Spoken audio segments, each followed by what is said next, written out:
जिला सांबादिक संघ बैठक सांबादिक कल्याण पांठि गठन निष्पत्ति नयागढ़ जिला सांबादिक संघ पक्षर एक बैठक नुआ बस स्टैंड स्थित टेस्टी टेस्टी होटेल रे शुक्रवार दिन अनुष्ठित हो जाइछि। वरिष्ठ सांबादिक प्रमोद पट्टनायक अध्यक्षतार अनुष्ठित यह बैठक में सांबादिक मानक पई एक सांबादिक कल्याण पांठि गठन पई निष्पत्ति निया जाइतला।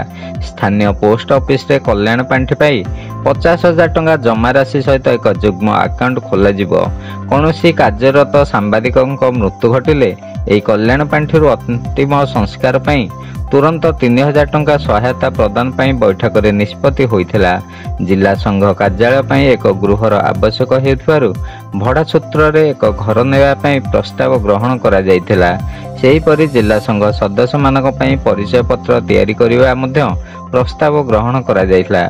एही बैठक में वरिष्ठ सांबादिक भवानी शंकर दास, सुभाष महापात्र, निशिकांत रथ, लोकनाथ मिश्र, पुरुषोत्तम महापात्र, शिवराम महापात्र, गोकुल कुमार षडंगी, प्रभासिनी नंद, एम औरंगजेब, प्रज्ञापार्थ पट्टनायक, प्रमोद कुमार नंद, सुभाषिष पट्टनायक, विभूतिभूषण पट्टनायक, सुरेंद्र प्रधान, लक्ष्मीधर साहू, जयेंद्र बेहेरा एवं दीपक कुमार दास प्रमुख उपस्थित थिले। शिवनारायण दास रिपोर्ट, खंडपड़ा वार्ता।